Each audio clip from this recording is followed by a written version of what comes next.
After the coffee break, I'm happy that we can talk after the coffee break because a lot of people would have fled probably from the presentation if we would have presented before that. We want to take a look at the financial market. We have a sneak preview of the financial market analysis we carried out.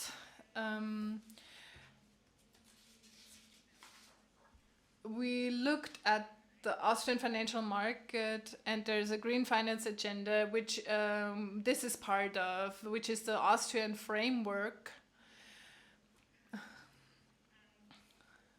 The Austrian framework for all the activities, tools, and instruments. That includes everything for the mobilizing private capital for the energy transition and climate transition. Part of it is also the monitoring and also the financial market. Is it ready for climate and environment topics? Before we get to that, we had two projects before that. The Environment Agency had two projects before that, the Risk Film Porto in 2018, and the second one was in 2020. Different ministries, Ministry of Finance, Ministry of Climate, and an NGO worked together in order to carry out a climate compatibility analysis, and they looked at bonds and shares and also the credit portfolios. And we said we wanted to do it again because we think it's very important, important part of finding the right instruments and carry out the right measures, finding out where we are and where we want to go. So we ask ourselves, what is the climate approach of the Austrian financial market? How high are the CO2 emissions financed by the Austrian financial market? And how has the CO2 intensity of the Austrian funds developed over the years? We already heard about it. We already had some data on the last point. Our client was the Ministry of... we heard the minister yesterday and also Mr. Schneider, the Ministry of Environment and Climate. And the implementation is carried out by the Federal Environment Agency and subcontracted by the Value Group. And the methods we used was desk research. So the Environment Agency used public publications and research on credit institutes and how do they consider this in their core business. And also already used data that already existed and analyzed it. And this publication is, we're still working on it. We will be publishing it at the end of May, so I invite you to look at the website at the end of May. And now we'll come to the results. Sabine, you have the floor. We had the mandate to analyze the capital market with in terms of a risk analysis related to climate. It's not an easy task because there is not the one established method to analyze the financial market and all aspects of it in terms of climate exposure and the risks. And that even though in the last few years we have seen a lot of dynamics and we have a lot of data and methods and tools. But we have a broad consensus that we need to use the existing possibilities and look at the capital flows. And that's shown by the platform on sustainable finance, but there are also publications by the OECD. So that's just the methods we used for our analysis, and that was also a reason why we chose in this analysis to take up 3 different perspectives. We worked in 3 parts. The first one was focused on investment funds. So we chose this because the investment fund is the size of it is very relevant in Austria, and also we have a lot of data on it. Part 2 is regarding the credit institutes, the financial market, the credit institutes that are part of the financial market, and part 3, we looked at the credits and shares, the CO2 emissions that are being funded by investors and banks in Austria.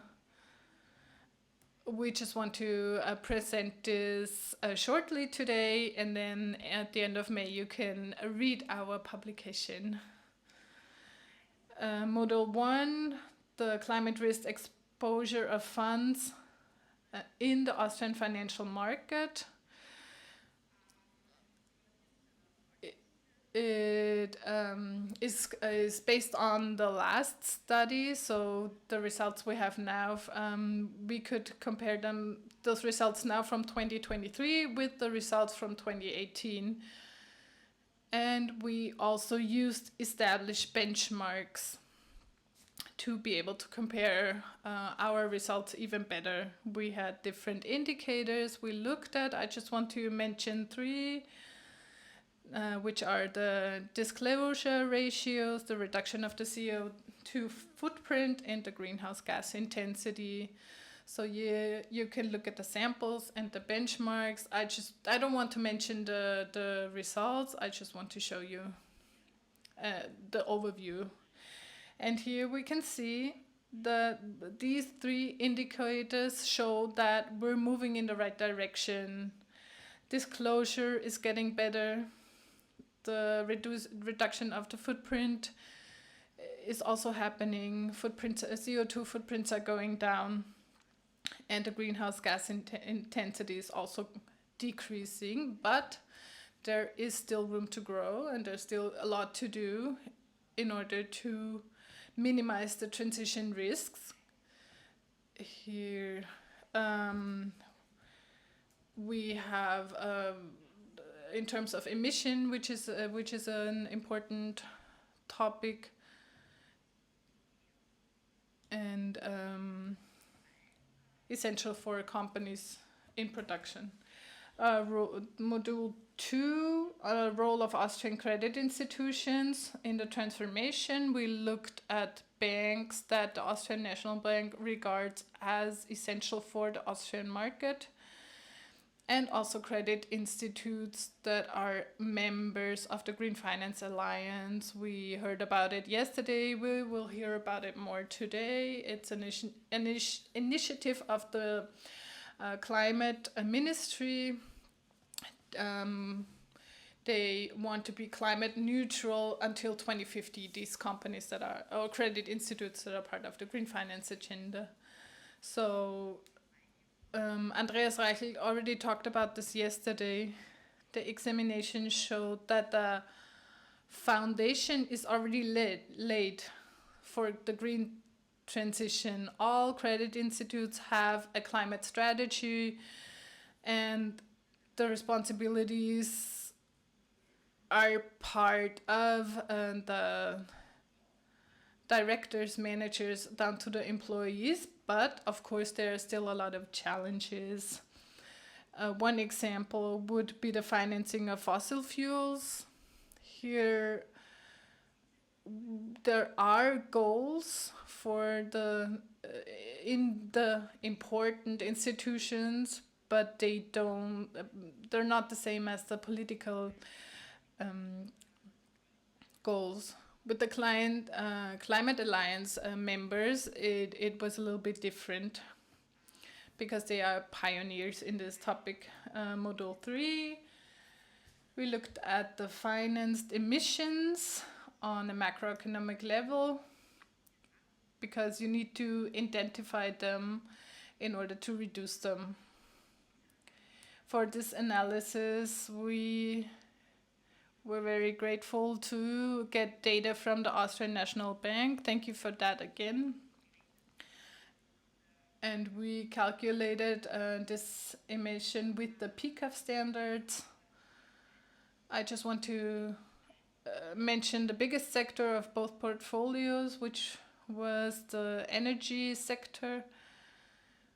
The credit portfolios, the biggest part is that green financing in very energy intensive countries such as Poland is different. So in the next step, we have to talk about emission mitigation with could be with decarbonization strategies, but we know that it is difficult at the moment because we don't have the details and the necessary data on it. So here we have to work on it.